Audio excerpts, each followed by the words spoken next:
So বন্ধুগণ, আজকের এই নতুন ভিডিওতে আপনাদের স্বাগত জানাই। আর আজকের এই ভিডিওটি অত্যন্ত গুরুত্বপূর্ণ গাইস, আমি বলে বোঝাতে পারবো না আজকের এই ভিডিওটা কতটা গুরুত্বপূর্ণ। আহ, আপনি যদি শেয়ার মার্কেটে ট্রেড করেন বা ফরেক্সে ট্রেড করেন বা ক্রিপ্টোতে করেন, অ্যানালিসিস তো সব একই ধরনের, ঠিক আছে? তো আজকের এই ভিডিওটি যেই ট্রেড করেন না কেন, আপনি বুঝতে পারছেন না যে মার্কেট এই জায়গাতে এখন রান করছে, তো এখান থেকে মার্কেটে যদি আমি বাই করি উপরে যাবে বা না নিচে এসে আমার ট্রেডটা লস হয়ে যাবে। তো এইটা যদি আপনি না বুঝতে পারেন যে মার্কেট এখন করছে কি, বর্তমানে কোথা থেকে কোথায় যাচ্ছে, এই জিনিসটা যদি বুঝতে অসুবিধা হয় আপনার, আজকের এই ভিডিওটি আমি বলতে পারি এটা আমার পেড কোর্সের কন্টেন্ট গাইস, আপনাদের সামনে ফ্রিতে দিচ্ছি। আপনি পুরো অ্যানালিসিস করতে শিখে যাবেন। আর যে সমস্ত বন্ধুরা বিটকয়েনে ট্রেড করতে পছন্দ করে তাদের জন্য আরো গুরুত্বপূর্ণ এই ভিডিওটা, কারণ আমি বিটকয়েনেরই চার্ট ওপেন রেখেছি এবং এরই অ্যানালিসিস করব লাইভ মার্কেটে। ওকে, মার্কেট অ্যাকচুয়ালি চলছে কিভাবে, এর যে চার্ট রিডিং, আমি চার্ট রিডিং প্রোভাইড করি, সেটা আমার একাডেমিতে হোক চাই আমি অনলাইন ক্লাসে হোক, আমি চার্ট রিডিংই প্রোভাইড করি, তাই না? তো এমন একটা সুন্দর চার্ট রিডিং প্রোভাইড করছি যেটা দেখে আপনি বুঝতে পারবেন যে মার্কেটের মুভমেন্ট কোথা থেকে কোথায় যেতে পারে। দেখুন, 90% লোকেরা কেন লস করে, এই ছোট মোটো টাইম ফ্রেম, 15 মিনিট তো একটু লং, কিন্তু শর্ট টার্মের মধ্যে 15 মিনিট একটা হায়ার টাইম ফ্রেম। ওকে, যেমন 1 মিনিট থেকে বা 5 মিনিট থেকে হায়ার টাইম ফ্রেম 15 মিনিট। ওকে, তো কিন্তু এটাও কিন্তু যথেষ্ট নয়। মার্কেটকে যদি আমরা দেখি এখানে, তাহলে আমরা কি দেখছি যে এখানে একটা লম্বা ফল করেছিল, ফল করার পরে মার্কেট এখানে রেঞ্জ করছে, কিন্তু আমি এখানে ডাউটে আছি যে মার্কেট এখান থেকে যদি বাই করি আবার নিচে না চলে যায়, আর যদি সেল করি আবার উপরে না চলে যায়, তাই না? এরকম ডাউট থাকে আপনাদেরও। তো এর জন্য কি করতে হয় গাইস, আপনাকে জানতে হয় market structure. Market structure actually কি বলছে। তো মার্কেট স্ট্রাকচার যদি দেখি আমরা, তাহলে এই 15 মিনিটে দেখে আমরা কিন্তু বুঝতে পারবো না। এই জায়গাতে আমিও ডাউটফুল আছি যে মার্কেট এখান থেকে উপরে যাবে না নিচে যাবে। এবার আমি আপনাদের সামনে বিটকয়েনের চার্টকে পুরো খুলে রেখে দেবো গাইস, আপনারা দেখতে পাবেন। এবং যখন চার্টটা আপনার কাছে পুরোপুরি চার্টের রিডিংটা ক্লিয়ার হয়ে যাবে, তখন আপনি নিজেই বুঝতে পারবেন কোন জায়গায় বাই করা আমাকে প্রয়োজন বা কোন জায়গায় সেল করা। দেখুন, আমাদের অ্যানালিসিস করার জন্য আমাদের একটু লঙ্গার টাইম ফ্রেমে যেতে হবে। তো আমরা টাইম ফ্রেমটাকে চেঞ্জ করব, দিয়ে 1 ঘন্টা টাইম ফ্রেম করবো। 1 ঘন্টা টাইম ফ্রেম মানে কি গাইস, এই যারা নতুন তাদের জন্য বলছি, এইগুলো এক একটা ক্যান্ডেল তৈরি হতে 1 ঘন্টা সময় লেগেছে। এই গ্রিন ক্যান্ডেলটা তৈরি হতে 1 ঘন্টা সময় লেগেছে, এবং কারেন্ট যে গ্রিন ক্যান্ডেলটা তৈরি হচ্ছে, আপনারা টাইমার দেখতে পাচ্ছেন সাইডে, এখানে 45 মিনিট আরো বাকি আছে, মানে 15 মিনিট হয়েছে। 45 মিনিট পর এই ক্যান্ডেলটাও ক্লোজ হয়ে যাবে। ওকে, তো এটা হচ্ছে টাইম ফ্রেম। তো 1 ঘন্টা টাইম ফ্রেমেও সেরকম কিছু বুঝতে পারা যাচ্ছে না গাইস। 1 ঘন্টা টাইম ফ্রেমে তো কোনো ট্রেন্ডই আমি দেখতে পাচ্ছি না, তাই না? এটা পুরো একটা রেঞ্জিং মার্কেট আমি দেখতে পাচ্ছি। তো এখানেও আমি ডিসাইডেড করতে পারবো না যে মার্কেটে কি ঘটতে পারে। তো এর জন্য আমাদেরকে একটা গোল্ডেন টাইম ফ্রেম রয়েছে, সেটা হচ্ছে 4 ঘন্টা টাইম ফ্রেম। আমরা 4 ঘন্টার ক্যান্ডেল করে নিলাম এবং চারটাকে একটু ছোট করে দেবো, মার্কেটে অ্যাকচুয়ালি ঘটছে কি। ওকে গাইস, এখানে আমরা আমাদের কাছে এখানে ভিজিবল হলো যে মার্কেট কিন্তু এখানে লো লাগিয়ে লাগিয়ে, লো ব্রেক করে করে মার্কেট নিচে আসছে। যখনই মার্কেট লো ব্রেক করবে তখন মার্কেট কি হবে, নিচে আসবে। লো ব্রেক করেছে মার্কেটের ট্রেন্ড ডাউন, লো ব্রেক করেছে মার্কেটের ট্রেন্ড ডাউন। তো আমাদের কনফার্ম হয়ে গেল যে ওভারঅল যে ট্রেন্ড আছে সেটা হচ্ছে ডাউন ট্রেন্ড। ওকে, তো এখানে ইম্পর্টেন্ট লেভেল কোনটা ছিল, সেই লেভেলটাকে কি করবো আমরা মার্ক করে দেবো গাইস, যাতে আমাদের সুবিধা হয়। ওকে, আমরা যদি এই লোটাকে মার্ক করি, তাহলে এই লোটা একটা ইম্পর্টেন্ট লেভেল।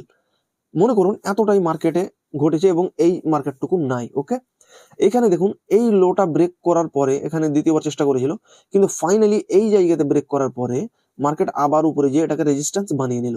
তার মানে আমরা পেয়ে গেলাম একটা সাপোর্ট অ্যান্ড রেজিস্ট্যান্স লেভেল, যেটা স্ট্রং, যেটা মার্কেটে কাজ করবে ফিউচারে। ওকে, তো আমরা এই লাইনটাকে আমরা এক্সটেন্ড করে দেবো, দেখবো যে মার্কেটে কাজ করছে না করে না। ওকে, আমরা এটাকে, এই লাইনটাকে আমরা এক্সটেন্ড করে দিলাম গাইস, এবং এত দূর পর্যন্ত আমরা এই লাইনটাকে আমরা নিয়ে চলে এলাম। তো এইবার আপনি দেখুন আপনার কাছে ক্লিয়ার হলো কি হলো না মার্কেটে। এন্ট্রি কিভাবে করবেন সেটা আমি পরে বলবো, সেটা যদিও আমার বলার দায়িত্ব নেই গাইস, আমি চার্ট রিডিংটা শুধু প্রোভাইড করছি। তো সেটাও আমি দেখাবো যে আমি থাকলে আমি কিভাবে এন্ট্রি করতাম। ওকে, তো দেখুন মার্কেট লো ব্রেক করলো, তারপরে আর একটা নতুন লো ক্রিয়েট করলো এই জায়গাতে। তো আমরা এইবার কি করব, যখন লো ক্রিয়েট করে দিয়েছি তখন এই লোয়ে আর একটা আমরা লাইন লাগিয়ে দেবো অ্যাভারেজ করে, এইভাবে দুটো লেভেলকে আমরা ম্যাচ করে দেবো। ওকে, এবং এটাকেও আমরা পুরোটা এক্সটেন্ড করে দেবো। তাহলে বিটকয়েন আগামীতেও যদি আপনি ট্রেড করতে চান, আজকের এই যে আমি ম্যাপিংটা করছি, এটা যদি আপনি স্ক্রিনশট নিয়ে নেন, পুরোটা কমপ্লিট হবে, তারপর একটা স্ক্রিনশট নিয়ে নেবেন। এটা যদি নিয়ে নেন আপনি ফিউচারে আগামীতে 2-3 মাস ধরে ট্রেড করতে পারবেন এই অ্যানালিসিসের বদৌলতে। কতটা আপনার জন্য সহজ করে দিচ্ছি দেখুন। এইবার আমরা মার্ক করব লাস্ট লো, মার্কেট যে লাস্ট লোটা লাগিয়েছিল গাইস, এই লোটা আমরা মার্ক করব। মার্কেটের একটা লাস্ট লো লেভেল ছিল, মার্ক করে দিলাম। চলুন এইবার লাস্ট যেটা মেজর লো থাকে গাইস, তার যে আগের ক্যান্ডেলটা রেড ক্যান্ডেলটা সেটা অর্ডার ব্লক হিসেবে কাজ করে, তো সেটাও কিন্তু আমরা মার্ক করে দেব। তো আমি নিচের লেভেলটাকে অ্যাকচুয়ালি বাদই দিয়ে দিই, কারণ এখানে আমাদের যে লেভেলটা ইম্পর্টেন্ট সেটা হচ্ছে order block level.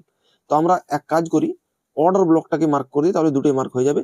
Last red ক্যান্ডেলের আপনাদের দেখাই, লাস্ট যেটা রেড ক্যান্ডেল রয়েছে এটা এর হাই অ্যান্ড লো, এর হাই অ্যান্ড লো আমরা মার্ক করে দেবো। চলুন এখানে আমরা মার্ক করে দিই।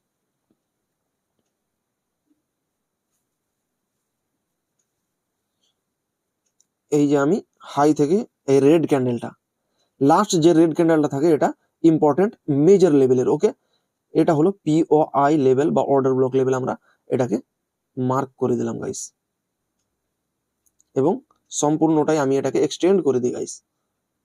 এটা অ্যাডভান্স প্রাইস অ্যাকশন আপনাকে দেখাচ্ছি এবং অত্যন্ত সহজ সরল ভাষায়, ওকে। তো এইবার দেখুন গাইস, আমাদের ম্যাপিং পুরো ক্লিয়ার হয়ে গেছে, ওকে। এইবার দেখুন, আপনি যদি এই অর্ডার ব্লকটা মার্ক করলেন, এই অর্ডার ব্লক মার্ক করার পরে মার্কেট যদি এই জায়গাতে এসে কোনো বুলিশ প্যাটার্ন দেখায়, আপনাকে যেতে হবে এখন 4 ঘন্টা টাইম ফ্রেমে আমরা অ্যানালিসিস করলাম এবং আমরা আমাদের ট্রেড বা পজিশন এক্সিকিউট হবে কোন টাইম ফ্রেমে গাইস, আমরা 1 ঘন্টা টাইম ফ্রেমে চলে আসবো। দেখুন জোন মার্ক করার পরে আপনি 1 ঘন্টা টাইম ফ্রেমে চলে এলেন এবং এই জায়গাতে আপনি দেখতে পাচ্ছেন যে আমাদের অর্ডার ব্লক জোনটা ট্যাপ করার পরে পরেই কিন্তু এখানে রিজেকশন এসছে এবং বুলিশ এনগালফিং যখন ক্রিয়েট করলো মার্কেটে, এই জায়গায় হতো আপনার এন্ট্রি। আপনাদের একটা এন্ট্রি লাগিয়ে দেখিয়ে দিই, এখানে শর্ট লং পজিশন অন করে নিই। তাহলে এখানে কি হতো গাইস, আগে আপনাদের ক্লিয়ার করে দিই। এই জোনটা আপনি জানেন যে বায়ার্স এর জোন, আপনি আগে থেকে মার্ক করে রেখেছেন। এখানে যে রিজেকশন গুলো এসেছে, এই রিজেকশনটার মানে হচ্ছে যে বায়ার্স এখান থেকে রিজেক্ট করে উপরে নিয়ে গিয়েছে, তাই না? কেন? কারণ হচ্ছে এটা বায়ার্স এর জোন, প্লাস এই রিজেকশন প্রথম ক্যান্ডেলে, দ্বিতীয় ক্যান্ডেলে। আর তৃতীয়ত ক্যান্ডেলিস্টিক সাইকোলজি বলছে যে একটা গ্রিন ক্যান্ডেলের বা একটা রেড ক্যান্ডেলের উইকের আন্ডারে আর একটা রেড ক্যান্ডেল ক্লোজ হয়েছে, তার মানে সেলার্স তাদের মোমেন্টাম হারিয়ে ফেলেছে। এবার সেলার্স মোমেন্টাম হারিয়ে ফেলেছে, তো তারপরে পরেই বায়ার্স কিন্তু স্ট্রং হয়ে গেছে, যার কারণে এখানে বায়ার্সের মোমেন্টাম আসতে বাধ্য। তো এখানে আমাদের করণীয় কি, আমরা যদি পজিশন লাগাই লং পজিশন, তাহলে এই 1 ঘন্টার ক্যান্ডেলের হাই ব্রেকে এন্ট্রি এবং লোয়ে এসএল, এবং টার্গেট কোনটা হবে গাইস, আমাদের যে নেক্সট জোনটা আমরা মার্ক করে রেখেছি সেইটা, ওকে। তো এটা ছিল আমাদের নেক্সট জোন, এখানে 1:4 দিয়ে দিয়েছে, তো একেবারে একটা ক্যান্ডেলে ব্রেকআউট দিয়ে দিয়েছে। তো আপনি যদি হোল্ড করেন তাহলে আমাদের মেজর লেভেল কোনটা গাইস, একেবারে উপরে এই ট্রেডটা হয়ে যেত 1:9 এর ট্রেড গাইস, তাই না? এখানে যদি 1000 টাকার স্টপ লস নেন তাহলে আপনার প্রফিট হতো 9000 টাকা, তাই না? তো এইভাবে আর কি 4 ঘন্টা টাইম ফ্রেমকে 1 ঘন্টা টাইম ফ্রেমে কনভার্ট করে এইভাবে ট্রেড করা যায় গাইস, ওকে। এটা আমি আপনাদের দেখালাম। এবার চলুন আমরা ফার্স্ট যে লেভেলটা মার্ক করেছিলাম সেটা দেখি। এখানে দেখুন আমরা 4 ঘন্টায় মার্ক করলাম, এই লেভেলটা ব্রেকআউট হওয়ার পরে অপেক্ষা করতে হবে, এই যে জোনটা লাগিয়েছে এখানে মার্কেট আবার চলে আসে। মার্কেট যখন এই লেভেলে এলো, ওকে, আপনি অপেক্ষা করলেন এবং এই জায়গাতে আপনি আবার একটা বিয়ারিশ প্যাটার্নের অপেক্ষা করলেন, এবং বিয়ারিশ প্যাটার্নের অপেক্ষা করার পর আমরা কি দেখলাম, এখানে আবার একটা বিয়ারিশ এনগালফিং তৈরি হয়েছে, তাই না? তো এই জায়গাতে এন্ট্রি হতো আমাদের, এই জায়গাতে স্টপ লস, বা আপনি যদি সেফ সাইডে এসএল রাখেন তাহলে জোনের উপরে, এবং আপনারা দেখতে পাচ্ছেন এরপরে মার্কেট কিন্তু নিচেই এসেছে, তাই না? নিচে এসেছে। তো আপনারা দেখতে পাচ্ছেন এই জোনগুলো কিভাবে স্ট্রংলি কাজ করছে।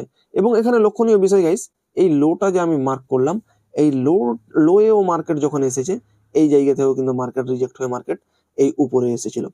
আবার যখন আমাদের উপরের জোনটা টাচ করেছে গাইস, এবং টাচ করা মাত্রই কিভাবে বায়ার্স এন্ট্রি করেছে, মানে সেলার্স এন্ট্রি করেছে, আপনারা দেখতে পাচ্ছেন লাগাতার মার্কেটকে নিচে নামিয়ে ফেলেছে, তাই না? এইবারকার মার্কেট এখান থেকে এত দূর হয়ে গেল, ঠিক আছে। এবার আপনাদের প্রশ্ন, আমরা বাকি কিভাবে এই জায়গাগুলোতে কাজ করতে পারি, তাই না? এইবার মার্কেট এই জায়গাতে চলছে মনে করুন, এবং এই জোনটাকে ট্যাপ করে নিয়ে তার আগে নিচে চলে এলো, আপনারা দেখতে পাচ্ছেন। তো আবার যখন মার্কেট এই জোনে যাবে গাইস, ওকে, আবার যখন এই জোনে যাবে তখন এখান থেকে আবার মার্কেট কিন্তু রিজেক্ট হতে পারে। দেখুন এই জায়গায় আপনি এন্ট্রি করলেন, এখানে বিয়ারিশ প্যাটার্ন, এসএল আপনি এখানে রাখলেন, তারপরে আপনি দেখলেন যে মার্কেট কিন্তু নিচে এলো, উপরে গেছে, এসএল নিতে পারেনি। যদি আপনার এসএল নিচে থাকে তাহলে আপনি রি এন্ট্রি করতে পারেন আবার এনগালফিং এর পরে, আবার উপরে এসএল, তাই না? তো এসএল আমাদের ছয়নি, তার আগে এখানে দেখুন আমাদের টার্গেট কোন জোনটা হবে গাইস। সিম্পল অ্যানালিসিস, আপনি যদি এখানে এন্ট্রি করেন আপনার টার্গেট এই জোনটা হবে, তাই না? তো এখানে কিন্তু আপনাদের টার্গেট দিয়ে দিয়েছে। এইবার এই জোনে আসার পরে আপনি জানেন যে এটা বাইং এর জোন, সেহেতু এখানে আপনারা দেখতে পাচ্ছেন এখানে বুলিশ কোনো প্যাটার্ন দেখলেন, ওকে, তো এখানে তো বুলিশ প্যাটার্ন কোনো খাস তৈরি হয়নি, এখানে এনগালফিং তৈরি করেছিল কিন্তু হাই ব্রেক করতে পারেনি। রেঞ্জ করার পরে আবার যখন এই লেভেলের লিকুইডিটি নিয়ে নিল তখন আবার এনগালফিং তৈরি করলো, তো আবার এখানে কিন্তু আমাদের এন্ট্রি অপরচুনিটি রয়েছে। এবং আপনারা দেখতে পাচ্ছেন এই লেভেল থেকে মার্কেট গেল এবং আমাদের এই লেভেলটা টাচ করে নিয়েছে, আবার উপরের স্ট্রং জোন। আবার এখানে যদি আপনি সেলিং এর প্যাটার্ন দেখেন তাহলে এখানে আপনারা দেখতে পাচ্ছেন যেখানে এনগালফিং হয়েছিল, এন্ট্রি উপরে স্টপ লস 1:4 এর টার্গেট আরামে দিয়ে দিয়েছে বা তারও আরো বেশি দিয়েছে গাইস, তাই না? তো জোন গুলো কিভাবে কাজ করছে আপনারা দেখতে পাচ্ছেন, আমি যেটা জোন মার্ক করে দিয়েছি। এইবার আপনি বলবেন যে কারেন্ট মার্কেটে কি হতে পারে এটা বলেন, তাই না? আরে গাইস কি হলো, ওকে, চার্ট একটু রিফ্রেশ হয়ে গেছিল গাইস, ওকে, কোনো ব্যাপার নেই। এবার আপনাদের প্রশ্ন কারেন্ট মার্কেটে কি ঘটতে পারে, ওকে। এবার আমি আপনাদের বলি, এই জায়গাতে আপনারা লক্ষ্য করবেন যখনই যাচ্ছে মার্কেট স্টপ লস নেওয়ার চেষ্টা করছে। এই জায়গাতে যাদের এন্ট্রি করেছিল অনেক মার্কেট চেষ্টা করেছে যে এখানে স্টপ লস নেওয়ার, ওকে। তো এই জায়গাতে দেখুন মার্কেট টাচ করেছে, এখান থেকে আবার প্ল্যান কি হয়ে গেছে, মার্কেট এখান থেকে নিচে নামতে পারে, তাই না? তো লাইভ মার্কেটে এটা এনগেলফ হওয়ার পরে আমাদের ইচ্ছা হয়েছিল যে মার্কেটে এখানে এন্ট্রি প্ল্যান করি, কিন্তু আমরা এন্ট্রি প্ল্যান করিনি, কারণ মার্কেট হতে পারে আরেকবার উপরে আসবে এবং এই লেভেলটাকে, এই লেভেলের এসএল নেবে। কিন্তু ওয়েট করতে করতে কি হলো, মার্কেট এসএল তো নিল না, বরং মার্কেট এখান থেকেই নিচে চলে এলো, তাই না? তো আলটিমেটলি এইবার আপনি বলুন এই জোনটা ট্যাপ করেছে তো মার্কেট কোন জোনে যাবে, এই জোনে যাবে, এবং অলমোস্ট এই জোনে চলে এসেছে, তাই না? একটু বাকি আছে কিন্তু অলমোস্ট এই জোনে চলে এসেছে। তো তারপরে এখানে রেঞ্জ করছে মার্কেট, তো আমাদের এখনো অপেক্ষা করা উচিত, অ্যাটলিস্ট এই লেভেলের এসএলটা নিয়ে নেই, তারপরে মার্কেটে বাইং এর অপরচুনিটি এখানে আসতে পারে গাইস, নচেত এখনো ডাউনেরই ট্রেন্ড চলছে। এইবার এই জায়গাতে আমি কি করলাম গাইস, এই জায়গাতে একটু চালাকি করে, মার্কেট তো ওভারঅল উপরের লেভেলটা টাচ করেই এসেছে, তাই না? তো উপরের লেভেলটা টাচ যখন করে এসেছে তখন মার্কেটের এই জোনটা টার্গেট হওয়া উচিত, আর অলমোস্ট চলে এসেছে। তো একটু সামান্য গ্যাপ ছিল, যার কারণে আমরা মাঝখানের প্রাইস অ্যাকশন দেখলাম, এবং মাঝের প্রাইস অ্যাকশন দেখে এখানে আমরা কি দেখি, 1 ঘন্টা টাইম ফ্রেমে একটা স্ট্রং এনগালফ হয়েছে। তো এই জায়গাতে একটা এন্ট্রি এসএল করে আমরা এই নিচের জোনের কিন্তু টার্গেট রেখে একটা আমরা ট্রেড প্লেস করে দিয়েছি। আর আশা করছি আপনারা বুঝতে পারছেন যে বায়ার্স বসে আছে কোথায় গাইস, এই জোনে বায়ার্স, আর সেলার্স আছে কোথায়, সেলার্স আছে এই জোনে। তো সেলার্স এর জোন থেকে মার্কেট আসতে শুরু করেছে, তাই না? এবং মাঝখানে রয়েছে মার্কেট, তো যাবে কোথায় মার্কেট? অবশ্যই আপনি বলেন কোথায় যাবে, সেলার্স বসে আছে এখানে, বায়ার্স আছে এখানে, মার্কেট আছে এখানে। তো সেলার্স এর জোন থেকে মার্কেট নিচে নামছে, তো যাবে কোথায়, এই জোনে, সিম্পল লজিক। তো এই জোনটাকে দেখে আমরা একটা এক্সনেসে একটা ফরেন ব্রোকার রয়েছে, সেখানে একটা আমরা হালকা এন্ট্রি নিয়েছিলাম, সেই এন্ট্রিটা অবশ্যই আপনাদের দেখাবো। তো তার আগে আপনারা এক কাজ করুন, আজকের এই অ্যানালিসিস ভিডিওটা আশা করছি ভালো লেগেছে গাইস, ভালো লাগলে অবশ্যই লাইক করে দিন। আমি চারটাকে একটু ছোট করে দিলাম, যারা আগামীতে ট্রেড করতে যাও বা অ্যানালিসিসটা দেখতে চাও ভালোভাবে এবং এখান থেকে কিছু শিখতে চাও, তো অবশ্যই এটা স্ক্রিনশট একটা নিয়ে নাও। আমি 5 সেকেন্ড দাঁড়িয়ে যাচ্ছি এই জায়গাতে, স্ক্রিনশট নিয়ে নাও, সিম্পল, ওকে। তাহলে আপনারা বুঝে যাবেন এখানে গেলে সেল হবে, এখানে আসলে বাই হবে, এটা ব্রেক হয়ে গেলে এটা লাস্ট টার্গেট, এখানে আসলে গেলে বুলিশ প্যাটার্ন হলে আবার উপরে যাবে। ফার্স্ট টার্গেট কোনটা, এটা, সেকেন্ড টার্গেট এটা। তো পুরোপুরি বিটকয়েনের চার্টকে আমি আজকে খুলে রেখে দিলাম গাইস, আর প্রাইস অ্যাকশন এইভাবেই কিন্তু মার্কেটে কাজ করে।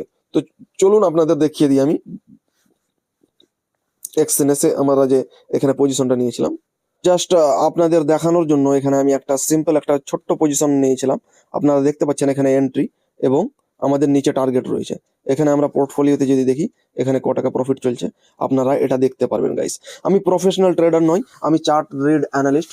চার্ট কিভাবে মুভমেন্ট করে, মার্কেটের যে কোনো স্টকের প্রাইস বা কারেন্সির প্রাইস কখন বাড়তে পারে কখন কমতে পারে, এর একটা আমি চার্ট রিড প্রোভাইড করি। এর যে চার্ট থাকে এই এই যে ক্যান্ডেলস্টিক চার্ট, এটা আমি রিডিং প্রোভাইড করি এবং আমার অফলাইন একাডেমি রয়েছে গাইস ধুলিয়ানে। তো ধুলিয়ানে এসে আপনারা অফলাইনে শিখতে পারেন। আমাদের কোর্সের সমস্ত ডিটেল আমাদের হোয়াটসঅ্যাপ চ্যানেলে পেয়ে যাবেন। হোয়াটসঅ্যাপ চ্যানেলের লিঙ্ক এই ভিডিও ডিসক্রিপশনে পেয়ে যাবেন। আপনারা অবশ্যই জয়েন হয়ে যান, সেখানে অনেক কিছু আমি শেয়ার করতে থাকি, তাই না? তো হোয়াটসঅ্যাপ চ্যানেলে জয়েন হয়ে যাবেন, আমাদের কোর্সের ডিটেল পেয়ে যাবেন, সমস্ত কিছু পেয়ে যাবেন। আপনারা যদি ডেমো ক্লাস চান, ডেমো ক্লাসেরও আমরা ব্যবস্থা করে দিব। তাছাড়া আমরা অনলাইনেও শেখাই। অনলাইনেও যদি আপনারা কোর্সে জয়েন হতে চান, আপনারা ডিরেক্ট আসতে পারেন, অথবা আপনারা আমার ডেমো ক্লাসেও জয়েন হতে পারেন গাইস। আর আপনারা দেখতে পাচ্ছেন আমাদের এই ট্রেডটা লাইভ প্রফিট চলছে, এবং এখানে আমরা যদি পজিশনে ক্লিক করি আপনারা এন্ট্রি টার্গেট দেখতে পাচ্ছেন, তাই না? আমি সেই নিচের জোনটাকেই টার্গেট হিসেবে কিন্তু এখানে রেখেছি গাইস। তো বেশি কথা বাড়াবো না গাইস, আপনি যদি এই ভিডিওটা দেখে থাকেন শেষ পর্যন্ত, আপনাকে যদি ভালো লাগে আমার কন্টেন্ট, আমার এই চার্ট রিডিং, তাহলে অবশ্যই একটি লাইক করবেন, বন্ধুদের সঙ্গে অবশ্যই শেয়ার করবেন গাইস। আমি মার্কেটের পিওর নলেজ শেয়ার করি গাইস, যেটুকুন আপনি দেখলেন, যেটুকুন আমি আপনাদের সঙ্গে শেয়ার করলাম, তাই না? তো অবশ্যই ভিডিওটি লাইক করবেন, শেয়ার করবেন, এবং আপনি যদি নতুন হয়ে থাকেন আমাদের চ্যানেলে, ট্রেডিং রিলেটেড যে কোনো ডাউট থাকুক আপনি ফ্রিতে আমাকে জিজ্ঞেস করতে পারেন। আপনারা আমাকে মেসেজ করতে পারেন, ইনস্টাগ্রামে, ফেসবুকে মেসেজ করতে পারেন, অথবা আমাদের ইউটিউব চ্যানেলে কমেন্টও করতে পারেন। অবশ্যই কমেন্ট করবেন, কমেন্ট তো অবশ্যই করবেন গাইস। আপনারা যখন কমেন্ট করেন আমাকে খুব ভালো লাগে গাইস, যে আপনারা আমাদের ভিডিও পছন্দ হচ্ছে। তো যে কোনো ডাউট হোক না কেন আপনারা অবশ্যই কমেন্ট করবেন গাইস। তো দেখা হবে আবার নেক্সট ভিডিওতে গাইস।